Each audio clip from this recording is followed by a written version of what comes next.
Breath, a bridge to the universe. The Sutras. Shiva replies, 1. Radiant One. This experience may dawn between two breaths. After breath comes in, down, and just before turning up, out, the beneficence. 2. As breath turns from down to up, and again as breath curves from up to down, through both these turns, realize. 3. Or whenever in breath and out breath fuse, at this instant touch the energy-less, energy-filled center. Or when breath is all out, up, and stopped of itself, or all in, down, and stopped, in such universal pause, one's small self vanishes. This is difficult only for the impure. Truth is always here. It is already the case. It is not something to be achieved in the future. You are the truth just here and now. So it is not something which is to be created, or something which is to be devised, or something which is to be sought. Understand this very clearly. Then these techniques will be easy to understand and also to do. Mind is a mechanism of desiring. Mind is always in desire, always seeking something, asking for something. Always the object is in the future. Mind is not concerned with the present at all. It is in this very moment the mind cannot move. There is no space. The mind needs the future in order to move. It can move either in the past or in the future. It cannot move in the present. There is no space. The truth is in the present. The mind is always in the future or in the past. So there is no meeting between mind and truth. When the mind is seeking worldly objects, it is not so difficult. The problem is not absurd. It can be solved. But when the mind starts seeking the truth, the very effort becomes nonsense, because the truth is here and now, and the mind is always then and there. There is no meeting. So understand the first thing: you cannot seek truth. You can find it, but you cannot seek it. The very seeking is the hindrance. The moment you start seeking, you have moved away from the present, away from yourself, because you are always in the present. The seeker is always in the present, and the seeking is in the future. You're not going to meet whatsoever you're seeking. Lao Tzu says, "Seek not, otherwise you will miss. Seek not and find. Don't seek and find." All these techniques of Shiva's are simply turning the mind from the future or the past to the present. That which you are seeking is already there. It is the case already. The mind has to be turned from seeking to non-seeking. It is difficult. If you think about it intellectually, it is very difficult. How to turn the mind from seeking to non-seeking? Because then the mind makes non-seeking itself the object. Then the mind says, "Don't seek." Then the mind says, "I should not seek." Then the mind says, "Now non-seeking is my object. Now I desire the state of desirelessness." The seeking has entered again. The desire has come again through the back door. That is why there are people who are seeking worldly objects, and there are people who think they are seeking non-worldly objects. All objects are worldly because seeking is the world. So you cannot seek anything non-worldly. The moment you seek, it becomes the world. If you're seeking godliness, your godliness is part of the world. If you're seeking moksha, liberation, nirvana, your liberation is part of the world. Your liberation is not something that transcends the world, because seeking is the world. Desiring is the world. So you cannot desire nirvana. You cannot desire non-desire. If you try to understand intellectually, it will become a puzzle. Shiva says nothing about it. he immediately proceeds to give techniques. They're non-intellectual. He doesn't say to Devi, the truth is here, don't seek it, and you will find it. He immediately gives techniques. Those techniques are non-intellectual. Do them, and the mind turns. The turning is just a consequence, just a byproduct, not an object. The turning is just a byproduct. If you do a technique, your mind will turn from this journey into the future or the past. Suddenly, you will find yourself in the present. That is why Buddha has given techniques, Lao Tzu has given techniques, Krishna has given techniques. But they always introduce their techniques with intellectual concepts. Only Shiva is different here. He immediately gives techniques and no intellectual understanding, no intellectual introduction, because he knows that the mind is tricky, the most cunning thing possible. It can turn anything into a problem. Non-seeking will become the problem. There are people who come to me and ask how not to desire. They are desiring non-desire. Somebody has told them, or they have read somewhere, or they have heard spiritual gossip.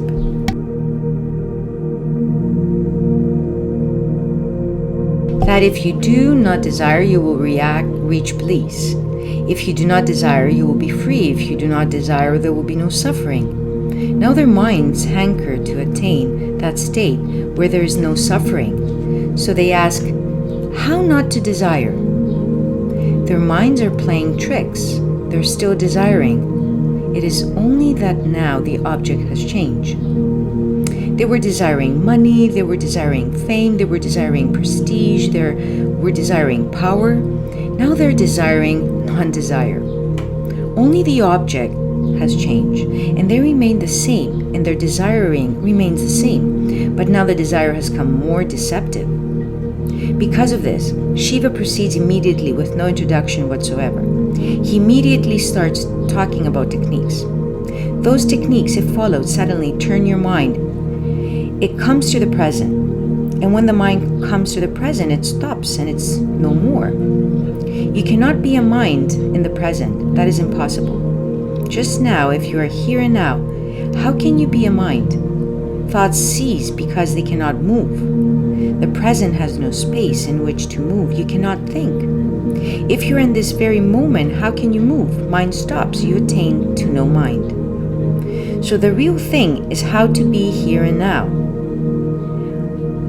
You can try, but effort may prove futile. Because if you make it a point to be in the present, then this point has moved into the future. When you ask how to be in the present, again, you're asking about the future. This moment is passing in the inquiry. How to be present, how to be here and now. This present moment is passing in the inquiry, and your mind will begin to weave and create dreams in the future. Someday, you will be in a state of no mind, where there is no movement, no motive, no seeking, and then there will be bliss. So how to be in the present? Shiva doesn't say anything about it. He simply gives a technique. You do it, and suddenly you find you are here and now, and your being here and now is the truth, and your being here and now is the freedom, and your being here and now is the nirvana. The first 9 techniques are concerned with breathing. So let us understand something about breathing, and then we will proceed to the techniques. We are breathing continuously from the moment of birth to the moment of death. Everything changes between these 2 points. Everything changes, nothing remains the same. Only breathing is a constant thing between birth and death. The child will become a youth. The youth will become old. He will be deceased. His body will become ugly, ill, everything will change. He will be happy, unhappy, and suffering. Everything will go on changing. But whatsoever happens between these 2 points, one must breathe. Whether happy or unhappy, young or old, successful or unsuccessful, whatsoever you are, it is irrelevant. One thing is certain. Between these 2 points of birth and death, you must breathe. Breathing will be a continuous flow. No gap is possible. If even for a single moment you forget to breathe, you will be no more. That is why you are not required to breathe, because then it would be difficult. Someone might forget to breathe for a single moment and then nothing could be done. So really, you are not breathing because you are not needed. You are fast asleep and breathing goes on. You are unconscious and breathing goes on. You are in a deep coma and breathing goes on. You are not required. Breathing is something which goes on in spite of you. It is one of the constant factors in your personality. That is the first thing. It is something which is very essential and basic to life. That is the second thing. You cannot be alive without breath, so breath and life have become synonymous. Breathing is the mechanism of life, and life is deeply related with breathing. That is why in India we call it prana. We have given one word for both. Prana means the vitality, the aliveness. Your life is your breath. Thirdly, your breath is a bridge between you and your body. Constantly, breath is bringing you to your body, connecting you, relating you to your body. Not only is the breath a bridge to your body, it is also a bridge between you and the universe. The body is just the universe, which has come to you, which is near to you. Your body is part of the universe. Everything in the body is part of the universe. Every particle, every cell, it is the nearest approach to the universe. Breath is the bridge. If the bridge is broken, you're no more in the body. If the bridge is broken, you're no more in the universe. You move into some unknown dimension. Then you cannot be found in space and time. So, thirdly, breath is also the bridge between you and space and time. Breath, therefore, becomes very significant. The most significant thing. So the first 9 techniques are concerned with breath. If you can do something with the breath, you will suddenly turn to the present. If you can do something with breath, you will attain to the source of life. If you can do something with breath, you can transcend time and space. If you can do something with breath, you will be in the world and also beyond it. Breath has 2 points. One is where it touches the body and the universe, and another is where it touches you and that which transcends the universe. We know only one part of the breath. When it moves into the universe, into the body, we know it, but it is always moving from the body to the nobody, from the nobody to the body. We do not know the other point.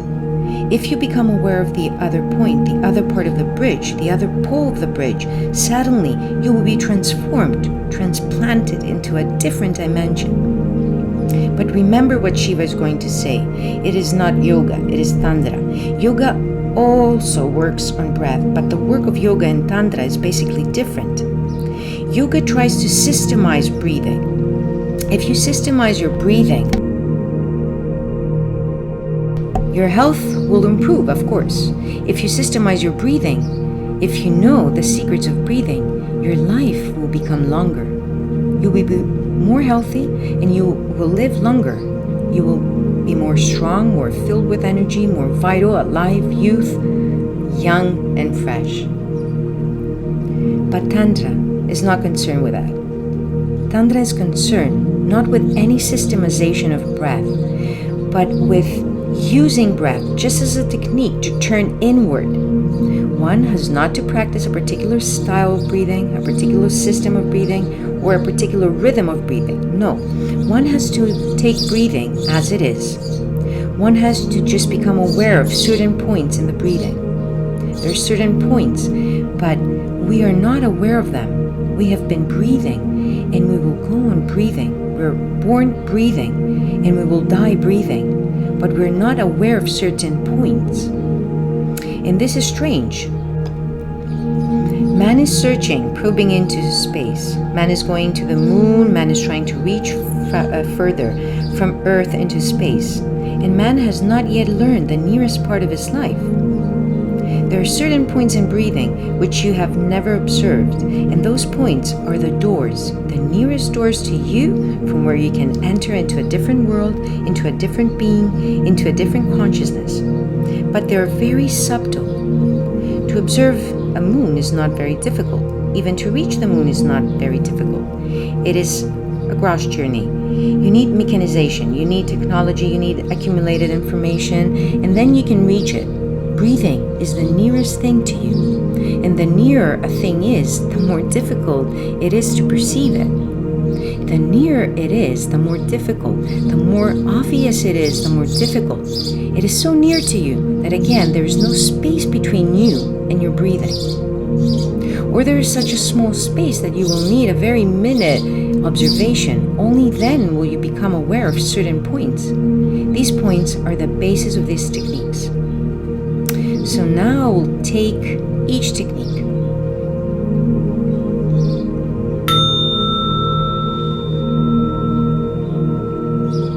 Number 1 technique.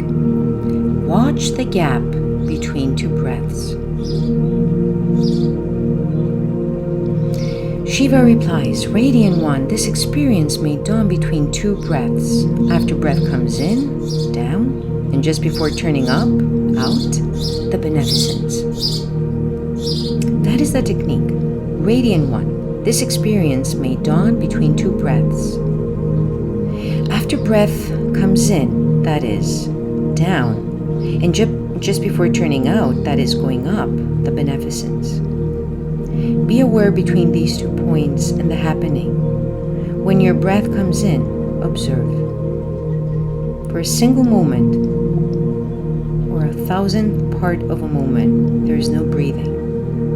Before it turns up, before it turns outward, one breath comes in, then there's a certain point and breathing stops. Then the breathing goes out. When the breath goes out, then again for a single moment or a part of a moment, breathing stops, then breathing comes in. Before the breath is turning in or turning out, there is a moment when you're not breathing. In that moment, the happening is possible, because when you're not breathing, you're not in the world. Understand this, when you're not breathing, you're dead. You're still but dead. But the moment is for such of a short duration that you never observe it. For Tantra, each outgoing breath is a death, and each new breath is a rebirth. Breath coming in is rebirth. Breath going out is death. The outgoing breath is synonymous with death. The incoming breath is synonymous with life. So with each breath, you're dying and being reborn. The gap between the 2 is of a very short duration. By keen, sincere observation and attention will make you feel the gap.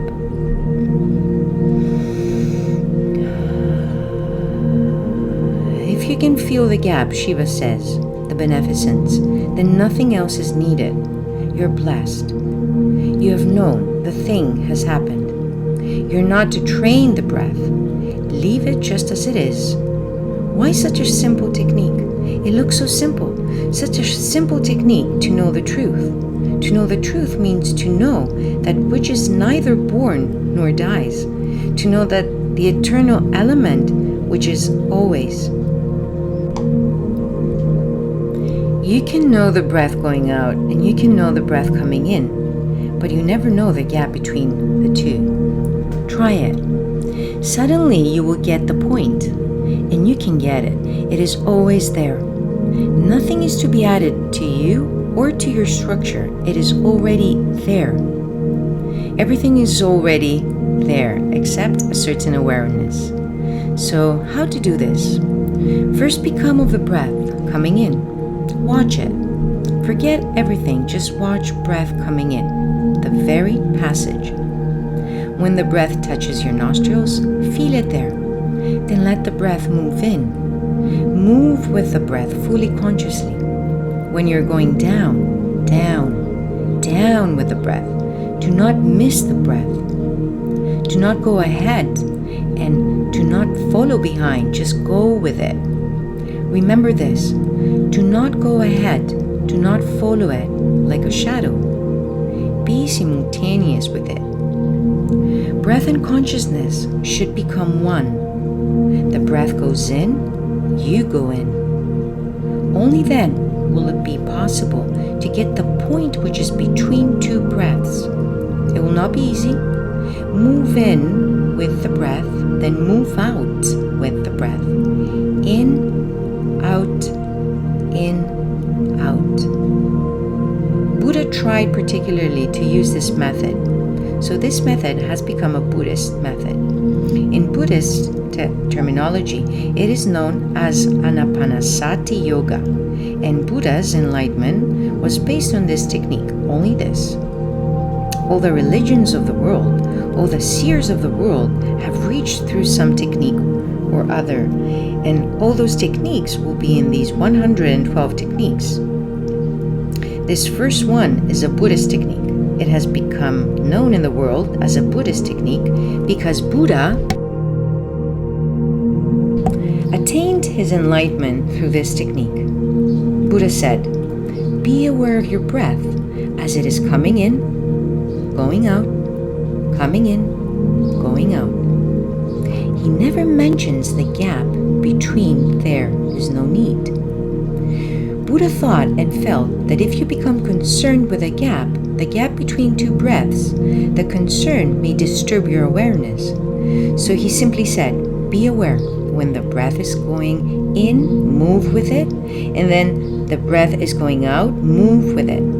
Do simply this, going in, going out with the breath. He never says anything about the latter part of that technique. The reason is that Buddha was walking with very ordinary men, and even that might create a desire to attain the interval. That desire to attain the interval will become a barrier to awareness, because if you're desiring to get to the interval, you will move ahead. Breath will be coming in, and you will move ahead because you're interested in the gap, which is going to be in the future. Buddha never mentions it, so Buddha's technique is just half, but the other half follows automatically. If you go on practicing breath consciousness, breath awareness, suddenly one day without knowing, you will come to the interval, because as your awareness will become keen and deep and intense, as your awareness will become bracket, the whole world is bracket out. Only your breath coming in or going out is your world, and the whole arena of your consciousness. Suddenly you are bound to feel the gap in which there is no breath. When you're moving with breath minutely, when there is no breath, how can you remain unaware?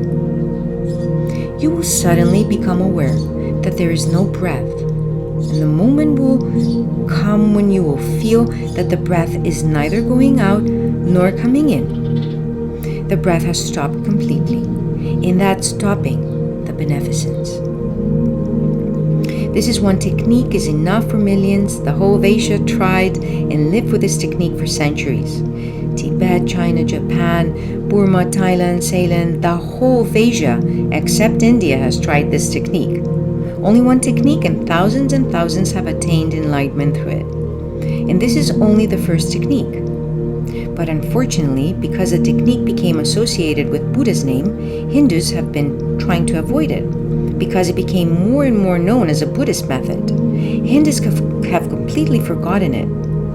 And not only that, they have also tried to avoid it for another reason. Because this technique is the first technique mentioned by Shiva, many Buddhists have claimed that this book, Vigyan Bhairav Tantra, it is a Buddhist book, not a Hindu book.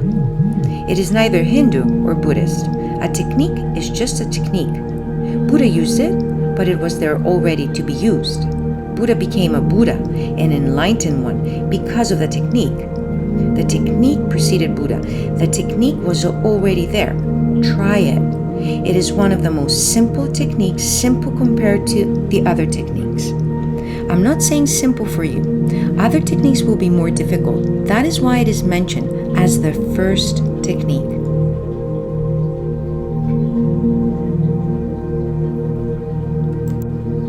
Second technique.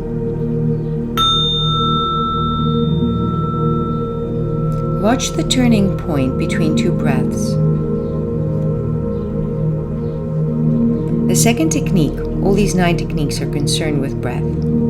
As breath turns from down to up, and again as breath curves from up to down, through both these turns, realize. It is the same, but with a slight difference. The emphasis is now not on the gap, but on the turning. The outgoing and ingoing breath make a circle. Remember, these are not two parallel lines. We always think of them as two parallel lines. Breath going in and breath going out. Do you think that these are two parallel lines? They're not. Breath going in is half the circle. Breath going out is the other half of the circle.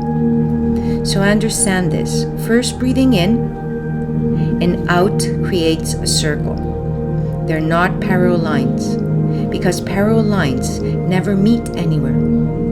Secondly, the breath coming in and the breath going out are not two breaths. They are one breath. The same breath which comes in goes out.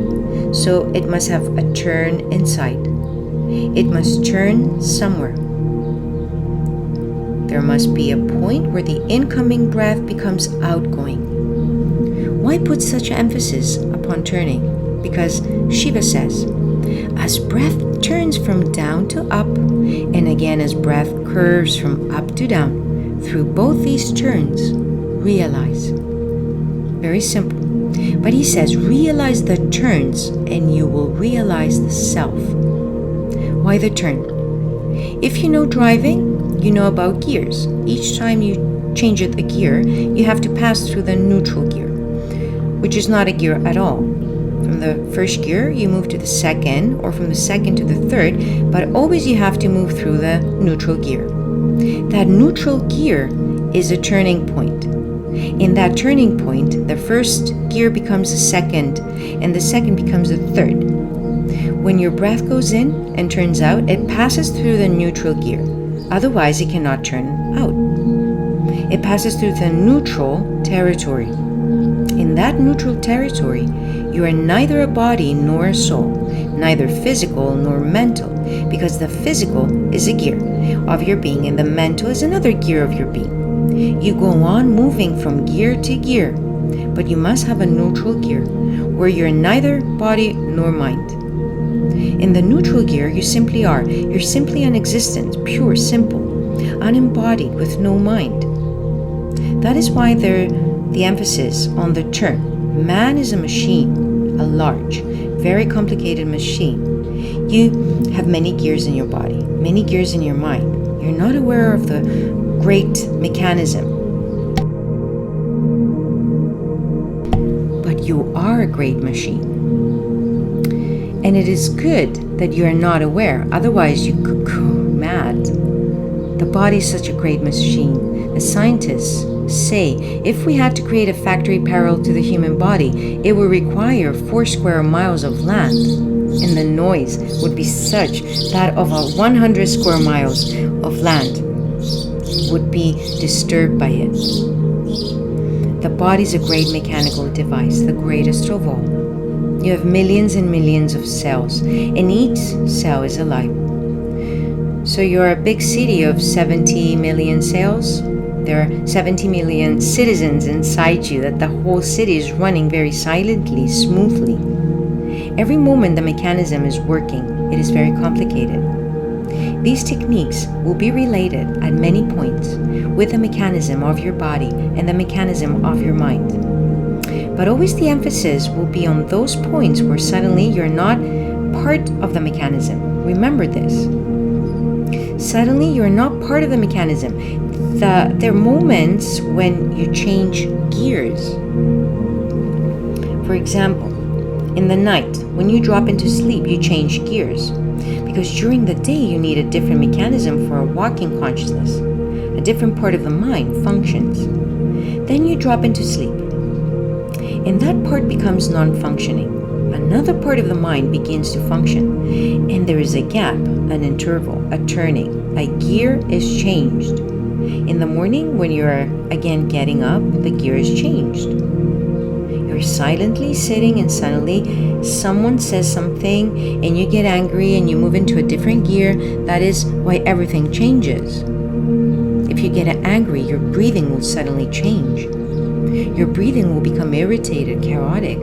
A trembling will get into your breathing. You will feel suffocated. Your whole body would like to do something, shatter something. Only then can the suffocation disappear. Your breathing will change. Your blood will take a different rhythm, a different movement. Different chemicals will have to be released in the body. The whole glandular system will have to change. You become a different man when you're angry. A car is standing, you start it. Don't put it in any gear. Let it be in neutral. It will go on pulling, vibrating, trembling, but it cannot move. It will get hot.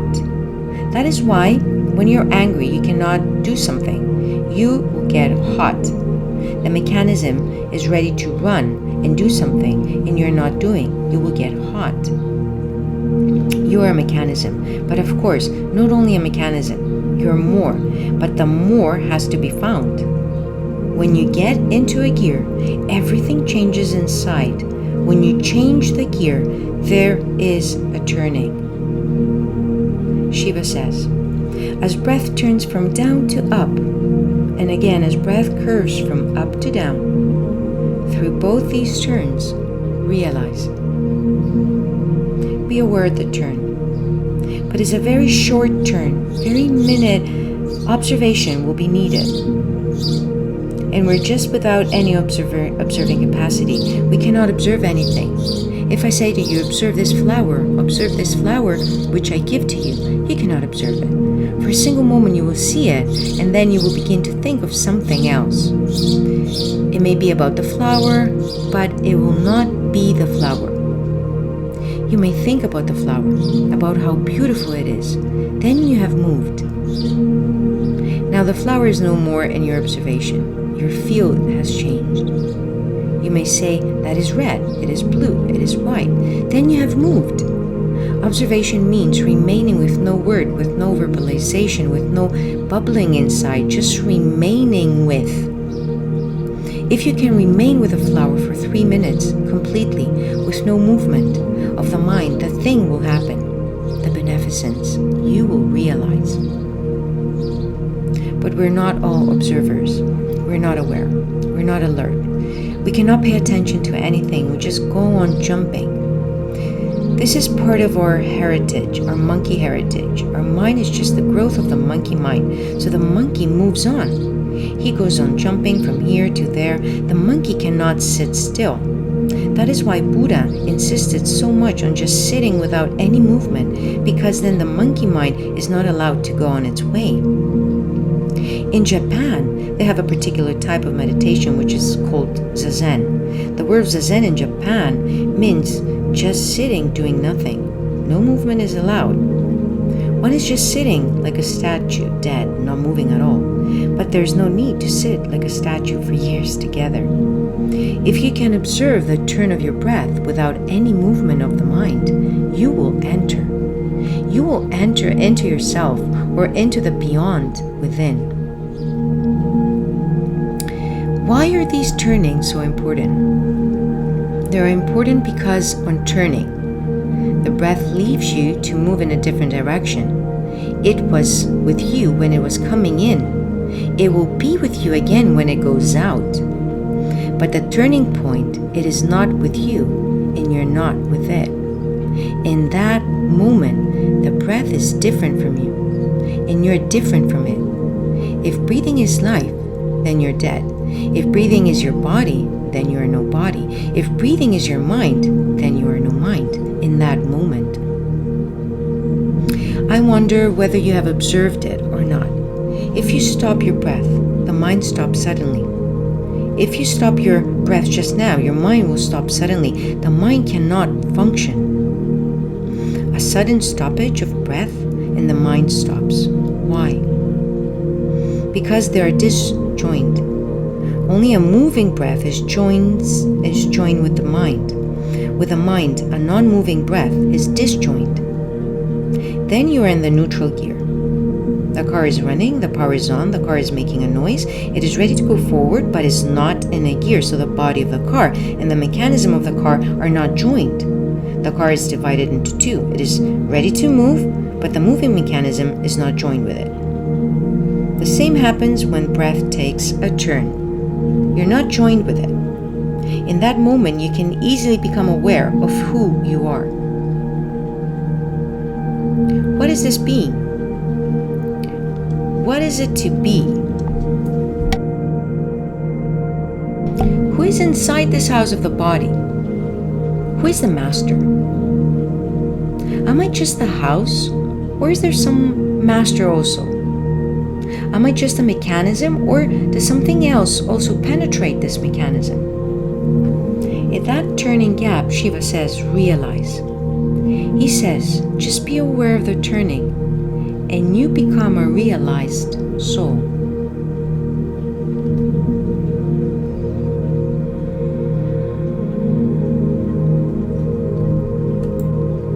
Technique number 3.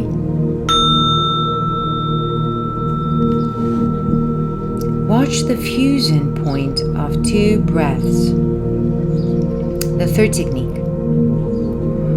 Shiva says, or whenever in breath and out breath fuse, at this instant touch the energy less, energy filled center. We are divided into the center and the periphery. The body is in the periphery. We know the body. We know the periphery. We know the circumference.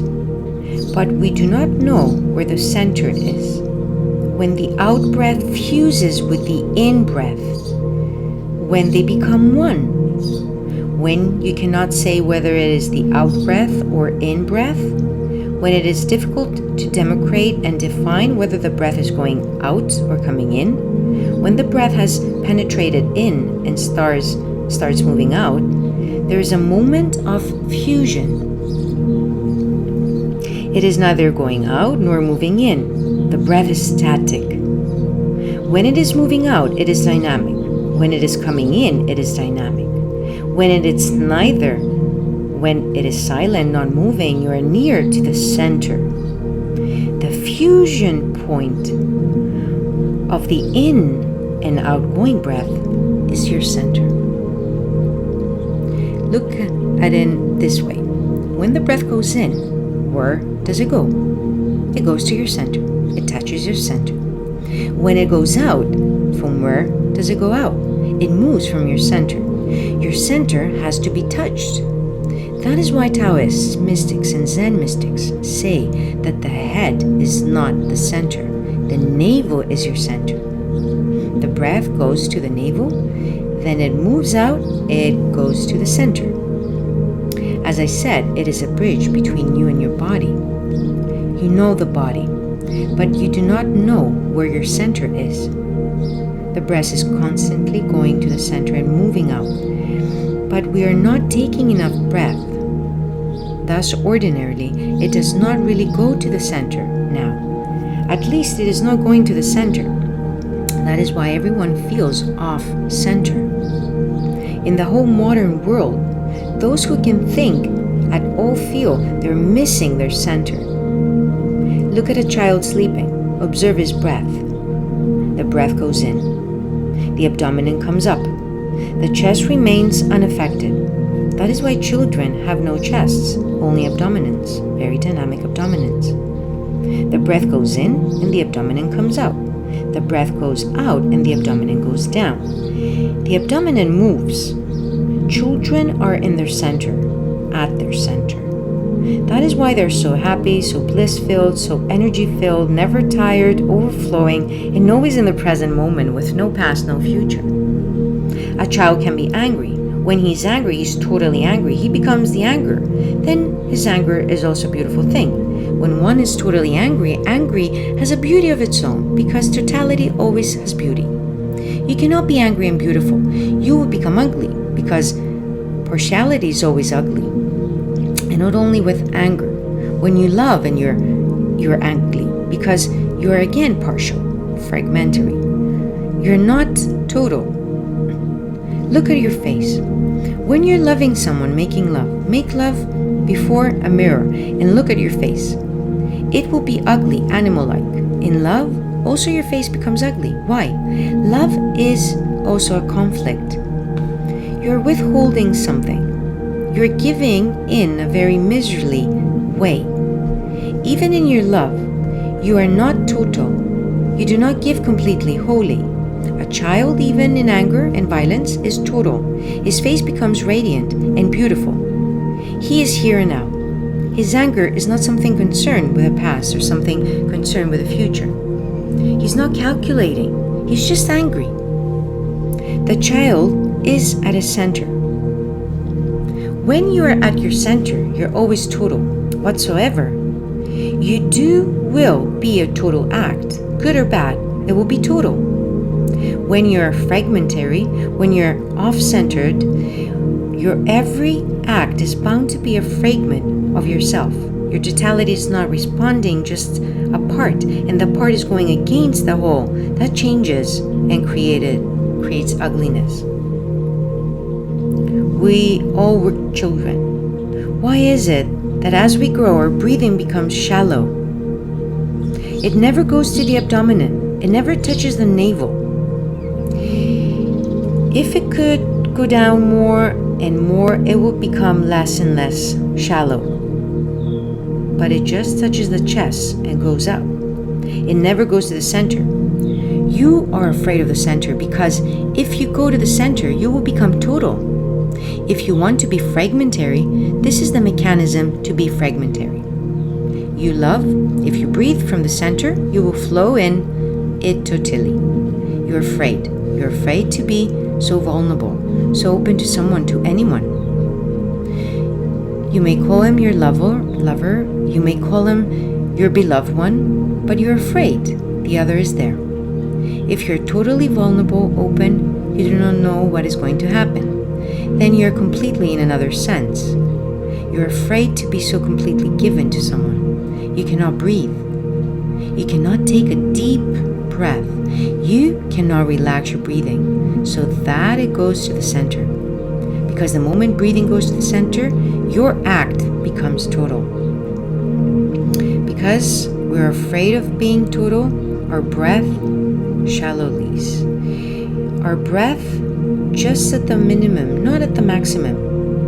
That is why life seems so lifeless. If you're breathing at the minimum, life will become lifeless. You're living at the minimum, not at the maximum. You can live at the maximum, then life is an overflowing. But then there will be difficulty. You cannot be a husband, you cannot be a wife if life is overflowing. Everything will become difficult. If life is overflowing, love will be overflowing. Then you cannot stick to one. Then you will be flowing all over. All dimensions will be filled by you. And then the mind feels danger. So it is better not to be alive. The more you're dead, the more you're secure. The more you're dead, the more everything is in control. You can control, then you remain the master. You feel that you're the master because you can control. You can control your anger, you can control your love, you can control everything. But this controlling is possible only at the minimum level of your energy. Everyone must have felt at some time or other that there are moments when he suddenly changes from the minimum level to the maximum. You go out to a hill station, suddenly you are out of the city and the prison of it. You feel free. The sky is vast and the forest is green and the height touches the clouds. Suddenly you take a deep breath. You may not have observed it. Now if you go to a hill station, observe. It is not really the hill station that makes the change. It is your breathing. You take a deep breath. You say, aha, you touch the center. You become total for a moment and everything is bliss. That bliss is not coming from the hill station. That bliss is coming from your center. You have touched it suddenly. You were afraid in the city.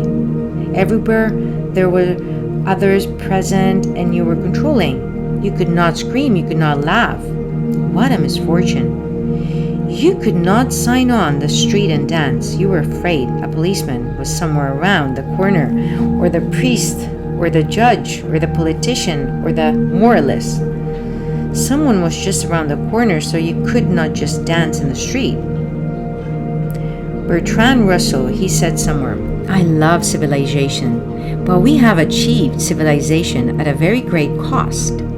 You cannot dance in the streets, but you go to a hill station and suddenly you can dance.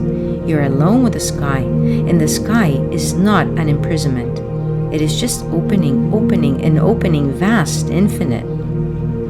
Suddenly you take a breath deeply, it touches the center and the bliss. But it is not so for long. Within an hour or two, the hill station will disappear.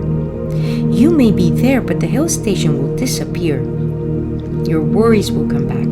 You will begin to think to make a call to the city, to write a letter to your wife, or you will begin to think that since after 3 days you're going back, you should make arrangements.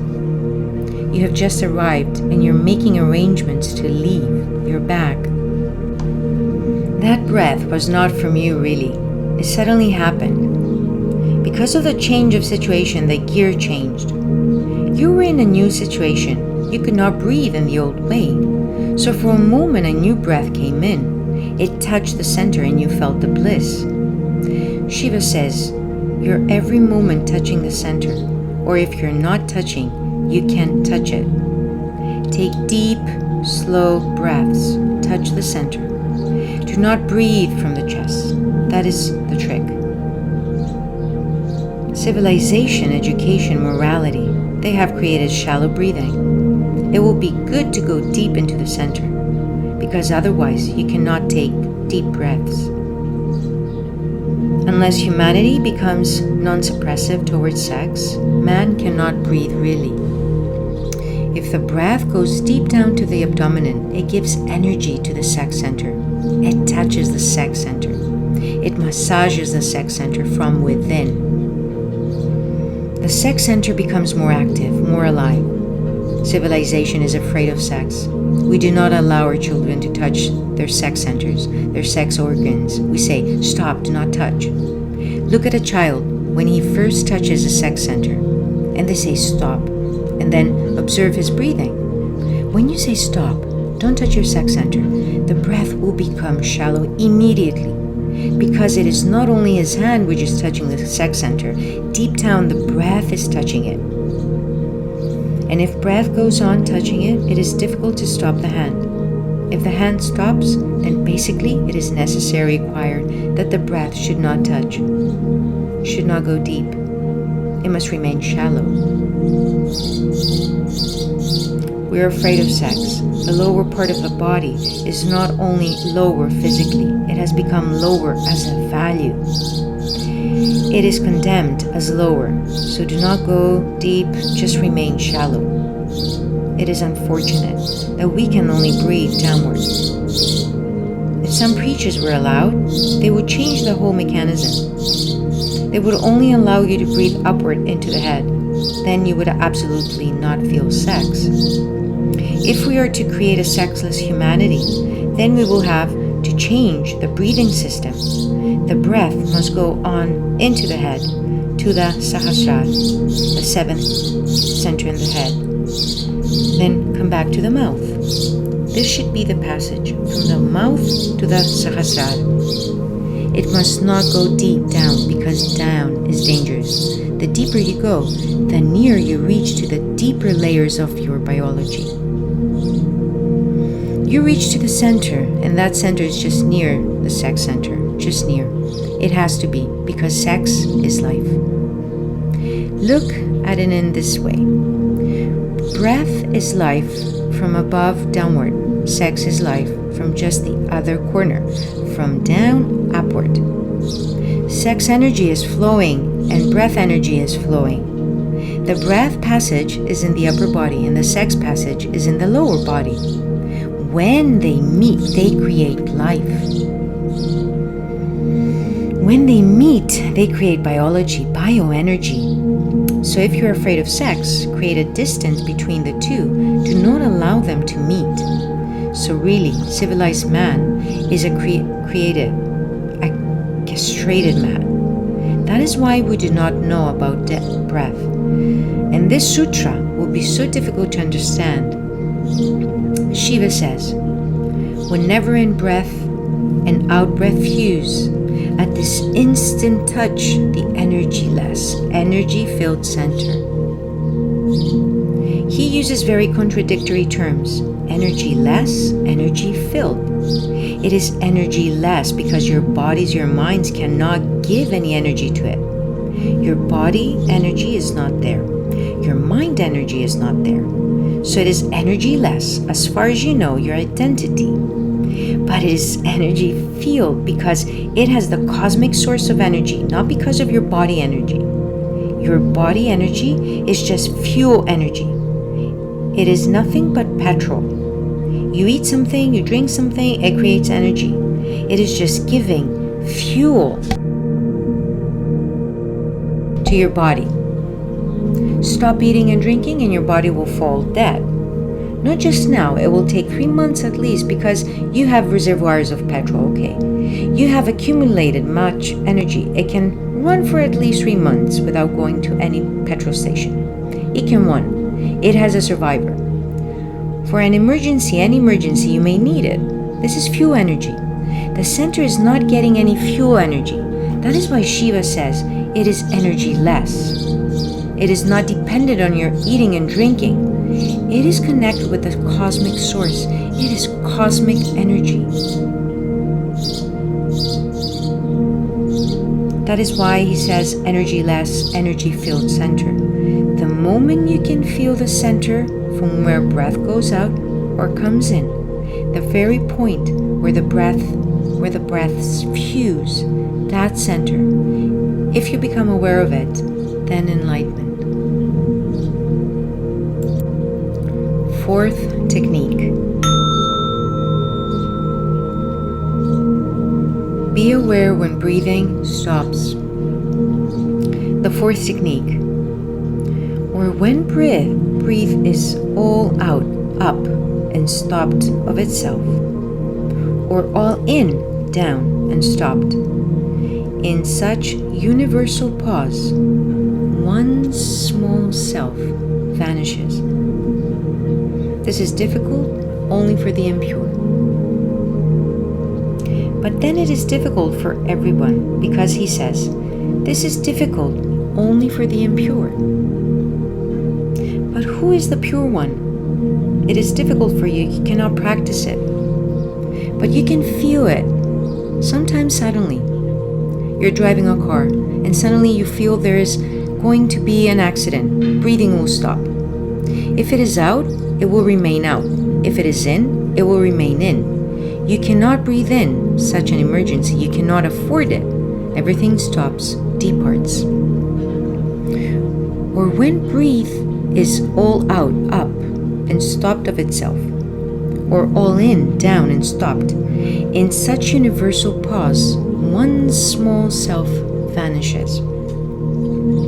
Your small self is only a daily utility. In emergencies, you cannot remember it. Who you are, the name, the bank balance, the prestige, everything just evaporates. Your car is just heading toward another car, another moment, and there will be a death. In this moment, there will be a pause. Even for the impure, there will be a pause. Suddenly breathing stops. If you can be aware in that moment, you can reach the goal. Zen monks have tried this method very much in Japan. That is why their methods seem very weird, absurd, strange. They have done many inconceivable things. A master will throw someone out of the house. Suddenly the master will begin slapping the disciple without any rhyme or reason, without any cause. You're sitting with your master and everything was okay. You were just chit-chatting, and he will begin to beat you in order to create the pause. If there is any cause, the pause cannot be created. If you had abused the master and he starts beating you, there is a causality. Okay, your mind understands. I abused him and he's beating me. Really, your mind was expecting it already, so there's no gap. But remember, a Zen master will not beat you if you abuse him. He will laugh, because then laughter can create the pause. You were abusing him, and you were saying nonsense things to him, and you expected anger, but he starts laughing or dancing. That is sudden. That will create the pause. You cannot understand it. If you cannot understand, the mind stops. And when the mind stops, breathing stops. Either way, if breathing stops, mind stops. If mind stops, breathing stops. You were appreciating the master, and you were feeling good, and you were thinking, now the master must be pleased. And suddenly he takes his staff and begins to beat you. And mercilessly, because Zen masters are merciless, he begins to beat you. You cannot understand what is happening. The mind stops. There is a pause. If you know the technique, you can attain to yourself. There are many stories that someone attained Buddhahood because the teacher suddenly started beating him. You cannot understand it. What nonsense. You can one attain Buddhahood by being beaten by someone or by being thrown out of the window by someone. Even if someone kills you, you cannot attain Buddhahood. But if you understand this technique, then it becomes easy to understand. In the West particularly, in the last 30 or 40 years, Zen has become very much prevalent, a fashion. But unless they know this technique, they cannot understand Zen. They can imitate it, but imitation is of no use. Rather, it is dangerous. They're not things to be imitated. The whole Zen technique is based on the force technique of Shiva, but this is unfortunate. Now we will have to import Zen from Japan because we have lost the whole tradition. We do not know it. Shiva was the expert par excellence of this method. When he came to marry Devi with his Bharat, his procession, the whole city must have felt the pause. The whole city. Devi's father was not willing to marry his girl to his hippie. Shiva was the original hippie. Devi's father was totally against him, and no father would permit this marriage. So we cannot say anything against Devi's father. No father would permit his daughter's marriage to Shiva. But Devi insisted, so she had to agree. Unwillingly, unhappily, but he agreed. Then came the marriage procession. It is said that people began to run, seeing Shiva in his procession. The whole Bharat must have taken LSD, marijuana. They were very high. And really, LSD and marijuana are just the beginning. Shiva knew at his friends and disciples, knew the ultimate psychedelic, Soma Rasa. Aldous Huxley was named the ultimate psychedelic Soma only because of Shiva. They were high, just dancing, streaming, laughing. The whole city flowed. It must have felt the pause. Any sudden, unexpected, unbelievable thing can create the pause for the impure. But for the pure, there is no need of such things. For the pure, the pause is always there. Many times for pure minds, breathing stops. If your mind is pure, pure means you're not desiring, hankering, seeking anything. Silently pure, innocently pure, you can be sitting and suddenly your breath will stop. Remember this. Mind movement needs breath movement. Mind moving fast needs fast movement and breath. That is why when you're in anger, breath will become fast. In the sex act, the breath will move very fast. That is why in Ayurveda, system of herbal medicine in India, it is said that your life will be shortened if too much sex is allowed. Your life will be shortened according to Ayurveda because Ayurveda measures your life in breaths. If your breathing is too fast, your life will be shortened. Modern medicine says that sex helps blood circulation, sex helps relaxation, and those who suppress their sex may get into trouble, particularly heart trouble. They're right, and Ayurveda is also right, but they seem contradictory. But Ayurveda was invented 5,000 years before. Every man was doing much labor, life was labor. So there was no need to relax. There was no need to create artificial devices for blood circulation. But now, For those who are not doing much physical labor, sex is their only labor.